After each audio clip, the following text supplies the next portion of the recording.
नमस्कार, आप देख रहे हैं खबरों का सबसे विश्वसनीय और धमाकेदार बुलेटिन न्यूज ब्लास्ट नेशनल और आपके साथ में विजेंद्र सोलंकी। लुधियाना ब्लास्ट केस पर पंजाब डीजीपी की प्रेस कॉन्फ्रेंस हुई। इस दौरान पंजाब डीजीपी सिद्धार्थ चट्टोपाध्याय का बयान आया। उन्होंने मीडिया से मुखातिब होते हुए कहा कि 24 घंटे में लुधियाना ब्लास्ट केस को सुलझाया गया है, कई सुराग मिले, जांच जारी है। गगनदीप ड्रग्स तस्करी का आरोपी था। ब्लास्ट केस के आरोपी का ट्रायल चल रहा था। जेल में खालिस्तानी नेटवर्क से जुड़ा था गगनदीप। आतंक माफिया, ड्रग्स का कॉकटेल चुनौती और सुरक्षित माहौल में विधानसभा चुनाव होंगे, ये आश्वस्त डीजीपी की तरफ से किया गया है। चुनाव में सुरक्षा के कड़े इंतजाम किए जाएंगे, क्योंकि जिस तरीके से धमाका हुआ था, इसको लेकर कई सवाल खड़े हो रहे थे, लेकिन अब खुलासा हुआ और खालिस्तानी कनेक्शन सामने आया।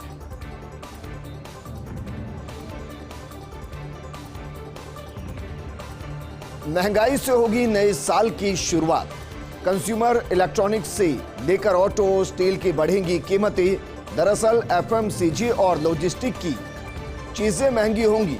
कंज्यूमर इलेक्ट्रॉनिक्स की अब अगले महीने से 6 से 10% और दाम बढ़ने की संभावना है। एफएमसीजी प्रोडक्ट्स की भी अगले 3 महीने में कंपनियां 4 से 10% तक कीमतें बढ़ाने वाली हैं। बात अगर ऑटो सेक्टर की जाए तो ऑटो सेक्टर तो पहले जनवरी से भी ज्यादा प्रोडक्ट की कीमतें बढ़ा देगा। मारुति, टाटा मोटर्स, हीरो जैसी कंपनियों ने जनवरी से कीमतें बढ़ाने का ऐलान कर दिया और इसके अलावा जितनी भी चीजें हैं जो आम आदमी से जुड़ी हैं, जिनकी कीमतें 1000 रुपए से कम है, उन पर भी जीएसटी को 5% से बढ़ाकर 12% किया गया। पूर्व प्रधानमंत्री नरसिम्हा राव पर वेब सीरीज बनाने की तैयारी। निर्माता अल्लू अरविंद का निर्देशक और प्रकाश झा के साथ गठबंधन है। अरविंद के मुताबिक नरसिम्हा राव ने बदल दी थी अर्थव्यवस्था, लेकिन उनसे ज्यादा मनमोहन सिंह को श्रेय दिया जाता है। वेब सीरीज में दिखाया जाएगा नरसिम्हा राव का राजनीतिक सफर। हिंदी के अलावा तमिल और तेलुगु में भी वेब सीरीज को बनाया जाएगा। मशहूर अभिनेता अल्लू अर्जुन के पिता हैं अल्लू अरविंद और अब पीवी नरसिम्हा राव पर वेब सीरीज बनाने की तैयारी की जा रही है। सैन्य तैनाती के बीच रिकॉर्ड स्तर पर पहुंचा भारत चीन व्यापार। 1 जनवरी से 30 नवंबर 2021 के बीच के आंकड़े सामने आए हैं। दोनों देशों के बीच के व्यापार की बात की जाए तो 8.57 लाख करोड़ रुपए का कारोबार भारत और चीन के बीच में हुआ है बीते 1 साल में। पिछले साल के मुकाबले अगर इसको कंपेयर किया जाए तो 49% ज्यादा कारोबार हुआ है। इन 11 महीनों में भारत ने चीन से 6.59 लाख करोड़ रुपए का सामान खरीदा है, जबकि चीन ने भारत से कुल 1.98 लाख करोड़ रुपए का सामान खरीदा है, जो पिछले साल के मुकाबले 38.5% ज्यादा है। दोनों देशों के बीच रिकॉर्ड कारोबार का यह आंकड़ा दुनिया को भी चौंका रहा है, क्योंकि पिछले साल से दोनों देशों के बीच एलएसी पर लगातार तनाव बढ़ा है। दोनों तरफ से 50-50 हजार से ज्यादा सैनिक तैनात किए गए, लेकिन इसका व्यापार पर बहुत ज्यादा असर पड़ता दिखाई नहीं दिया। उल्टा बीते साल के मुकाबले इस साल दोनों के बीच हुए व्यापार में 49% के आसपास की बढ़ोतरी दर्ज की गई है। सवाल यह है कि हरीश रावत की अचानक नाराजगी का कारण भला क्या है। 2 व्यापारी हरीश रावत से मिले थे और करना चाहते थे फाइनेंस। व्यापारियों को लगता था कि कांग्रेस जीती तो बनेंगे हरीश रावत मुख्यमंत्री। दोनों व्यापारी दिल्ली में मिले थे एक अन्य कांग्रेसी नेता से, और उस नेता ने कहा हरीश रावत का मुख्यमंत्री बनना मुश्किल है। व्यापारियों ने इरादा बदला। हरीश रावत ने ट्वीट कर दिया। ट्वीट के बाद हो गया उत्तराखंड प्रदेश कांग्रेस में हंगामा, और इसे इनसाइड स्टोरी आप मान सकते हैं कि हो सकता है यह संभावना हो कि हरीश रावत ने जिस तरीके से ट्वीट किए और उसके बाद दिल्ली उनको तलब किया गया, और उसके बाद जो हरीश रावत का बयान आया, उसके पीछे इस घटनाक्रम की एक महत्वपूर्ण पटकथा हो सकती है। और अब बात करते हैं उत्तर प्रदेश चुनावी रण की। शिवपाल यादव का बड़ा बयान चुनावी रण के अंदर सुनाई दिया। उन्होंने कहा कि अखिलेश से मतभेद खत्म हो गए। बीते चुनाव में चाचा भतीजे दोनों अलग अलग दिशाओं में बह गए थे और सपा चुनाव से बह गई थी। इस बार दोनों एक बार फिर से साथ आए हैं। चाचा भतीजे के साथ है और अब चाचा कह रहे हैं कि भतीजे से कोई मतभेद नहीं, अखिलेश से मतभेद खत्म हो गए। 2016 में कुछ मतभेद के बाद दोनों अलग हो गए थे। 2022 का चुनाव हम मिलकर लड़ेंगे। हमारा गठबंधन यूपी में मजबूत है। अखिलेश को हमने अपना सीएम मान लिया है।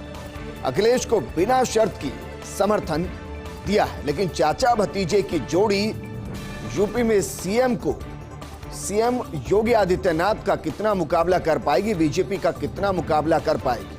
हालांकि दोनों ही एक तरीके से रैलियों के जरिए अपना समर्थन दिखा रहे हैं। असम में नाइट कर्फ्यू का ऐलान किया गया है। रात 11:30 बजे से सुबह 6 बजे तक नाइट कर्फ्यू का ऐलान किया गया। होटल रेस्टोरेंट रात 10 बजे बंद कर दिए जाएंगे। 31 दिसंबर को लागू नहीं होगा कर्फ्यू का नियम। देश में दर्जन भर राज्यों में लागू हो चुका है नाइट कर्फ्यू। ओमिक्रॉन के केसेस जिस तरीके से बढ़ रहे हैं, उसके बाद नाइट कर्फ्यू का फैसला एक एक करके राज्य सरकारें ले रही हैं। और असम ने भी फैसला किया है कि रात को 11:30 बजे से सुबह 6 बजे तक नाइट कर्फ्यू रहेगा। लेकिन नए साल के जश्न के बीच में 31 दिसंबर को नाइट कर्फ्यू के नियम लागू नहीं होंगे। सवाल यह है कि क्या कांग्रेस में शामिल होंगे पूर्व क्रिकेटर हरभजन सिंह। आज नवजोत सिंह सिद्धू से मुलाकात की हरभजन सिंह ने और कहा कि मैं हर पार्टी के राजनेताओं को जानता हूं। अगर मैं किसी पार्टी में शामिल होता हूं तो मैं पहले ही घोषणा कर दूंगा। मुझे अलग अलग पार्टियों से शामिल होने के ऑफर मिले हैं, लेकिन आज नवजोत सिंह सिद्धू के साथ उनकी मुलाकात और इसके बाद ये सवाल राजनीतिक जगत में पूछा जा रहा है कि क्या क्रिकेट से संन्यास लेने के बाद हरभजन सिंह राजनीतिक पारी की शुरुआत करने वाले हैं और वो कांग्रेस की टीम के साथ। सुशासन दिवस पर गृह मंत्री अमित शाह का संबोधन। उन्होंने कहा कि अटल जी ने सुशासन के लिए जीवन समर्पित किया। मोदी सरकार में कृषि क्षेत्र में विकास हुआ। विकास होगा तो ही देश आगे बढ़ेगा। मोदी सरकार ने हर घर में बिजली पहुंचाई है। मोदी सरकार ने गरीबों को घर दिए हैं। 2 करोड़ लोगों को अपना घर मिला है, आशियाना मिला है। गांव और गरीब तक विकास पहुंचा है। योजनाओं को पूरा करना प्राथमिकता है। मोदी सरकार हर वर्ग का ध्यान रख रही है। कोरोना के खिलाफ सुरक्षा का एक चक्र दिया गया है। वैक्सीनेशन को प्लानिंग के साथ मुमकिन किया गया है। सवाल यह है कि क्या तीनों कृषि कानून एक बार फिर से आएंगे। केंद्रीय कृषि मंत्री नरेंद्र तोमर का चौंकाने वाला बयान आया। उन्होंने कहा कि एक कदम पीछे हटे हैं, फिर आगे बढ़ेंगे। नागपुर में कार्यक्रम को संबोधित कर रहे थे तोमर।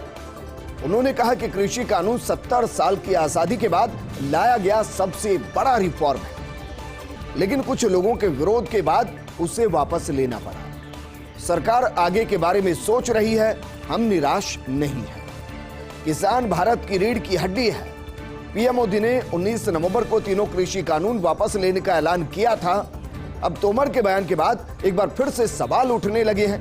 क्या वाकई चुनावी फायदे के लिए तीनों कृषि बिल वापसी का फैसला लिया गया था और क्या चुनाव खत्म होने के साथ एक बार फिर से तीनों कृषि कानूनों को लाया जा सकता है। यूपी में बागपत में मुख्यमंत्री सामूहिक विवाह योजना में बड़ा खेल। समारोह में फर्जी शादियां कराकर सांसद से दिलवाया आशीर्वाद। जांच पड़ताल में मामले का खुलासा हुआ। ऐसे 8 जोड़े सामने आए जिनकी पहले ही शादी हो चुकी थी।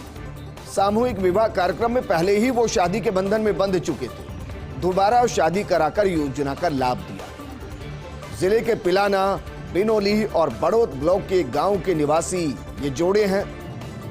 सम्राट पृथ्वीराज चौहान डिग्री कॉलेज के मैदान में आयोजन हुआ था। 11 दिसंबर को समाज कल्याण विभाग को 151 जोड़ों की शादी का लक्ष्य दिया गया था। समाज कल्याण विभाग ने बीडीओ और नगर पालिका के ईओ को जिम्मेदारी ये मिली थी और देखिए उनमें से 8 जोड़े ऐसे भी मिले हैं जिनकी शादी पहले हो चुकी थी, लेकिन योजना का लाभ पहुंचाने के लिए या फिर कहें कि 151 के आंकड़े को पूरा करने के लिए एक बार फिर से उनको फेरे दिला दिए।